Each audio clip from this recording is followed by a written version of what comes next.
Hello everyone, welcome back to my channel Make Easy to Understand।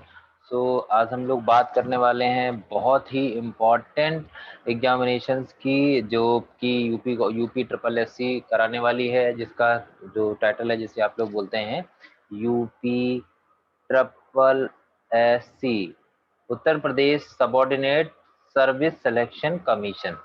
तो ये आपको इसने एक उत्तर प्रदेश सरकार ने इस बार एक नया एग्जामिनेशन एनरोल किया जिसका नाम है PT preliminary eligibility test. Okay, तो जितने भी एग्जामिनेशन होंगे समूह ग और समूह ख के, तो वो जब जो बच्चा इस एग्जामिनेशन को नहीं दिया रहेगा वो उसमें एलिजिबल नहीं होगा। तो ये बहुत ही इंपॉर्टेंट एग्जामिनेशन है, ठीक है। तो इसके अंतर्गत जो चीजें आएंगी वो अब समूह ख और समूह ग में जितनी भी सीधी भर्ती आएंगी उन सबको ये देना कंपलसरी है, क्योंकि जो बच्चा ये फॉर्म नहीं दे पाएगा वो आने वाली सभी भर्तियों के लिए एलिजिबल नहीं हो पाएगा, ठीक है। तो ये परिधि में आने वाले पद हैं जो जिनका जो आपको अगर मैं ग्रेड पे बताऊं तो ये ग्रेड पे आपका जाएगा 4600 के ग्रेड पे से कम सीधी भर्ती के समस्त अधीनस्थ सेवा चयन आयोग की परिधि से विनिर्दिष्ट किया गया। मतलब इतनी मैक्सिमम जो है ना 4600 ग्रेड तक की जो जॉब आएगी जो सीधी भर्ती के तहत आएगी, उसके लिए ये जो पीटी का एग्जामिनेशन है ये कंपल्सरी होने वाला है।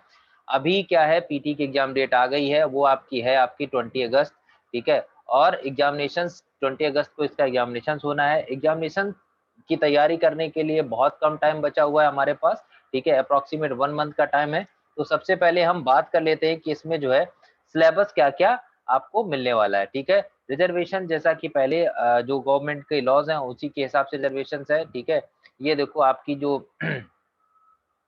परीक्षा का जो पाठ्यक्रम था वो 20 फरवरी 2021 को इन्होंने अपलोड कर दिया था, ठीक है। इसके अलावा भी आपको इसमें संलग्न है, तो आज हम लोग बात करेंगे कि इसमें जो पेपर में जो क्वेश्चंस आने वाले हैं किसके सेक्शन से आने वाले हैं और कहाँ कहाँ से आएंगे। तो ये टोटल 10 पार्ट्स में डिवाइड किया गया हो। तो सबसे पहले जो आएगा आपको इंडियन हिस्ट्री है, उसके 5 नंबर की इंडियन हिस्ट्री आएगी। क्या क्या आएगा? सिंधु घाटी सभ्यता, वैदिक संस्कृति, बौद्ध धर्म, गौतम बुद्ध की जीवनी एवं शिक्षाएं, जैन धर्म, महावीर जीवनी शिक्षाएं, मौर्य वंश, अशोक सम्राट, गुप्त वंश, समुद्रगुप्त, चंद्रगुप्त द्वितीय, हर्षवर्धन, राजपूत काल, सल्तनत काल, मुगल काल, मराठा, ब्रिटिश सम्राट, शुद्ध संग्राम एंड ब्रिटिश राज का सामुद्रिक सामाजिक आर्थिक प्रभाव। तो मेरे हिसाब से इतना, क्योंकि हिस्ट्री बहुत वास्ट है, ठीक है, और उसमें से जो इन्होंने टॉपिक दिए हुए हैं वो भी कम नहीं है, इसलिए मैं आपको जो मेरे हिसाब से जो जो इम्पोर्टेंट पार्ट है मैं सारे कवर अप कराऊंगा अपने आने वाले जो वीडियोस लेक्चर्स रहेंगे, जो हिस्ट्री की मैं क्लासेस लूंगा उसमें मैं आपको ये सारी चीजें कवर अप कराऊंगा। प्लस जो यूपी ट्रिपल एस सी के जो पुराने जो पेपर्स हैं, ये पीटी का एग्जामिनेशन तो फर्स्ट टाइम हो रहा है, लेकिन जो यूपी ट्रिपल एस सी के जो पेपर्स हैं, पुराने पेपर्स हैं, उनके क्वेश्चन भी मैं आपको कराऊंगा, ठीक है। तो मेरे हिसाब से जो बहुत इंपॉर्टेंट है वो सिंधु घाटी की सभ्यता है, आप इसको पढ़ सकते हैं। मौर्य वंश से भी एक दो क्वेश्चन आ सकता है, ठीक है। गुप्त काल इंपॉर्टेंट है, ठीक है ना। इसके बाद मुगल सल्तनत, जो मुगल साम्राज्य है ये बहुत इंपॉर्टेंट है, और इसमें मराठा जो राज्य है इसकी बात भी कर सकते हैं। एंड लास्ट में जो ब्रिटिश, जो लास्ट में जो जो आपका 1900 से लेकर के और जो ये 1947 तक का टाइम है, जिसको आप लोग ब्रिटिश काल बोलते हो, ठीक है। इस काल को ब्रिटिश राज्य का अभ्युदय, प्रथम स्वतंत्रता संग्राम, तो ये सब इसी में कवर अप हो जाता है, ठीक है। सॉरी 1600 से लेके 1600 से लेकर के 1945 तक 47 तक जो भी हिस्ट्री है वो आपकी आती है मॉडर्न हिस्ट्री में, तो ये भी इंपॉर्टेंट है, तो आपको ये कवर अप कराया जाएगा। तो ये इतनी चीजें आपको पढ़नी है। इसके बाद आता है जो सेकंड है भारतीय राष्ट्रीय आंदोलन, इंडियन नेशनल मूवमेंट। ये देखिए हिस्ट्री का ही पार्ट है, लेकिन उन्होंने इसको अलग से 5 नंबर का टॉपिक अलग से दिया हुआ, इसका मतलब है इसको इम्पोर्टेंट है। तो इसलिए जो इसमें टॉपिक्स दिए वो क्या है? स्वाधीनता आंदोलन के प्रारंभिक वर्ष, स्वदेशी तथा सविनय अवज्ञा आंदोलन, महात्मा गांधी एवं अन्य नेताओं की भूमिका, क्रांतिकारी आंदोलन तथा उग्र राष्ट्रवाद का उदय, विदेशी संशोधन, ब्रिटिश इंडिया एक्ट 1935, भारत छोड़ो आंदोलन, आजाद हिंद फौज का नेताजी सुभाष चंद्र बोस, ठीक है। सुभाष चंद्र बोस, ये आजाद हिंद फौज, ये इंपॉर्टेंट हो सकती है, इससे इंपॉर्टेंट बनेगा क्योंकि गवर्नमेंट जो है ना इस पर काफी जोर दे चुकी है, तो इससे क्वेश्चन आ सकता है। दूसरा जो टॉपिक है मेरे हिसाब से वो इंपॉर्टेंट है, स्वदेशीता, सविनय अवज्ञा आंदोलन, महात्मा गांधी तथा अन्य नेताओं की भूमिका, ये भी इंपॉर्टेंट टॉपिक्स हैं। तो इससे मैं बोलूंगा कि 2 टॉपिक बहुत इंपॉर्टेंट है, इनको बिल्कुल ही नहीं छोड़ना है, इनको कवर अप करके आपको जाना है।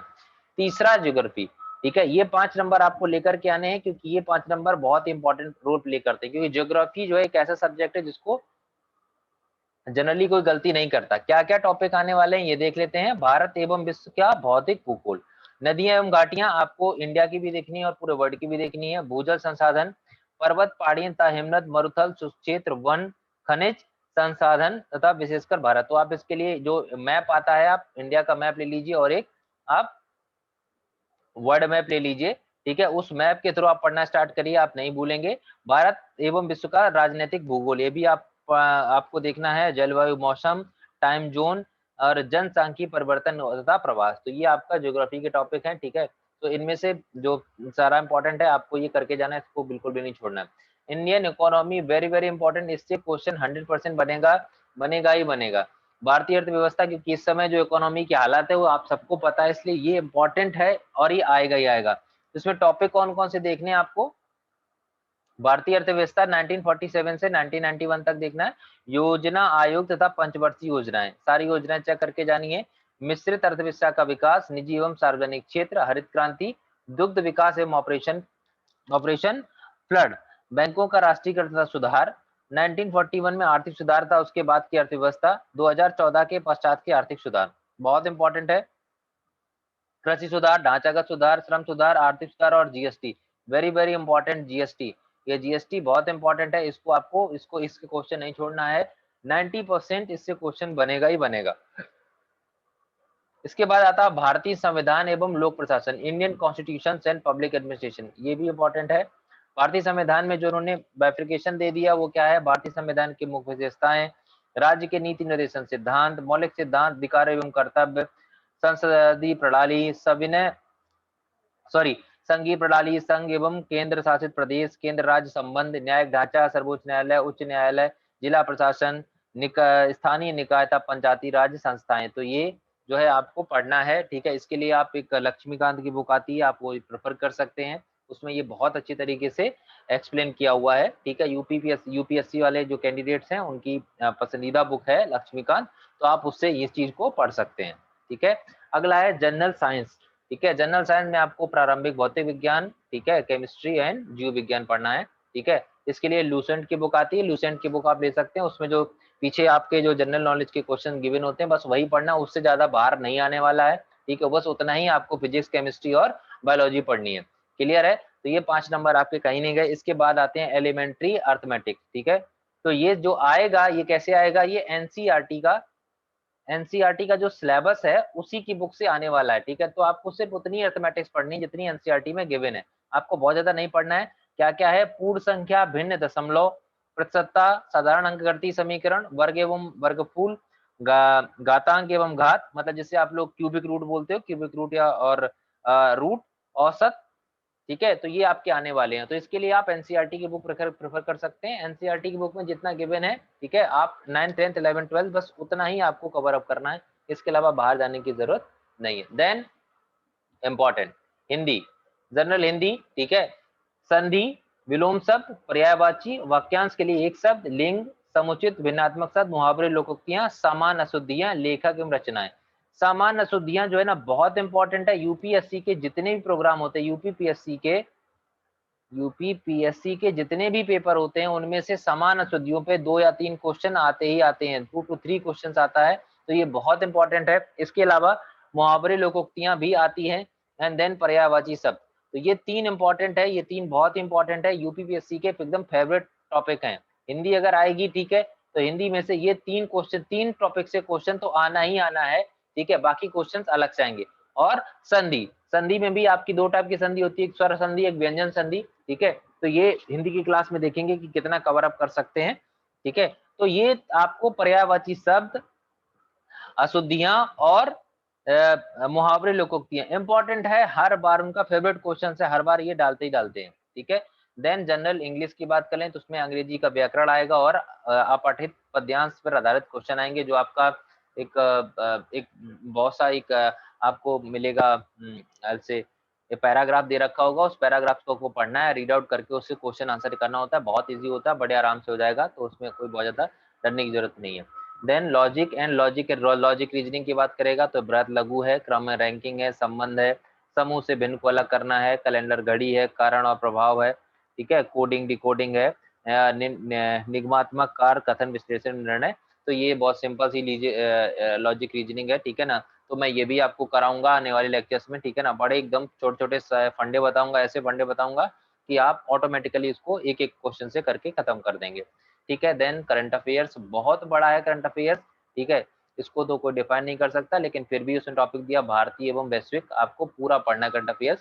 तो आप लास्ट का जो 6 मंथ का करंट अफेयर्स है, ठीक है, वो इम्पोर्टेंट होता है। जैसे कि आपका भी ओलंपिक चल रहे हैं, ओलंपिक के बारे में देख लीजिए, ठीक है। कौन कौन से आपको नए जो पुरस्कार मिले हैं उनके बारे में देख लीजिए, ठीक है।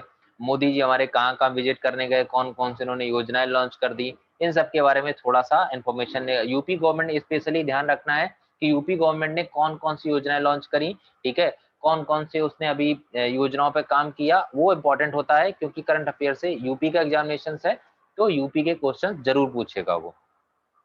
इसके बाद जनरल अवेयरनेस की बात करते हैं, भारत के पड़ोसी देश, ठीक है। पाकिस्तान और चाइना से रिलेटेड क्वेश्चन आएगा ही आएगा। जैसे कि क्वेश्चन आ जाएगा नेपाल जो है यूपी के कितने राज्यों से कितने प्रदेशों से, सॉरी, कितने उत्तर प्रदेश के कितने जिलों से टच करती है बाउंड्री अपने भारत देश पड़ोसी, जैसे पड़ोसी देश है नेपाल, नेपाल की। तो आपसे इस टाइप से क्वेश्चन पूछ सकता है, तो आप मैप से इसको सॉल्व कर सकते हो। देश, राजधानी, मुद्रा, भारत की राजधानी, केंद्र शासित प्रदेश, भारतीय संसद, राज्यसभा, लोकसभा, विधानसभा, विधान परिषद। तो इसमें आपको एक ये नोट करना है कि किस उत्तर प्रदेश के में कितने लोकसभा की सीटें हैं, कितनी राज्यसभा सीटें हैं, क्योंकि लोकसभा में विधानसभा के साथ विधान परिषद भी है, तो उसमें विधानसभा के साथ विधान परिषद की कितनी सीटें हैं, ठीक है, इसका इलेक्शन कैसे होता है, तो इन सब के बारे में आपको थोड़ा सा इन्फॉर्मेशन होना चाहिए। राष्ट्रीय अंतर्राष्ट्रीय दिवस कब मनाए जाते हैं, विश्व संगठन था उनके मुख्यालय पढ़ने हैं, भारतीय पर्यटन स्थल, भारत की कला संस्कृति, भारत एवं विश्व के खेल, भारतीय अनुसंधान संगठन, प्रतिष्ठित पद के लेखक, पुरस्कार विजेता, जलवायु एवं पर्यावरण। तो ये आपको कवर अप करना है, ठीक है। इसके बाद आता है अपठित हिंदी गद्यांश, जैसे कि इंग्लिश में आपको दे दिया जाएगा, वैसे ही एक 10 नंबर के 2 क्वेश्चन रहेंगे, 5-5 नंबर के। तो ये 2 पैराग्राफ आपको दे होंगे, उनका विश्लेषण करना होगा, उन्हीं से क्वेश्चन निकालो। तो ग्राफ की व्याख्या विश्लेषण 2 ग्राफ का आएगा, तो 5-5 नंबर का, इसलिए 10 नंबर का है ये। तालिका का व्याख्या विश्लेषण, तो आपको 2 ऐसी तालिकाएं दे रखी होंगी, उनका विश्लेषण करना होगा, ठीक है। तो ये था आपका सिलेबस पीटी एग्जामिनेशन का, बहुत इंपॉर्टेंट है। पीटी एग्जामिनेशन टाइम बहुत कम बचा हुआ है इसको कवर अप करने के लिए, ठीक है। मैं आपको कुछ क्वेश्चंस कराऊंगा और कुछ टॉपिक कवर अप कराऊंगा, ठीक है। जितना कवर अप हो सकेगा उतना मैं कराऊंगा, ठीक है। Okay, thank you, all the best for the examinations. And अगर आपको मेरी इन्फॉर्मेशन पसंद आई, मेरा चैनल पसंद आया, तो आप प्लीज इसे लाइक करें, सब्सक्राइब करें और अपने दोस्तों तक शेयर करें, so that everyone can get the benefit of make easy. Thank you very much, thank you.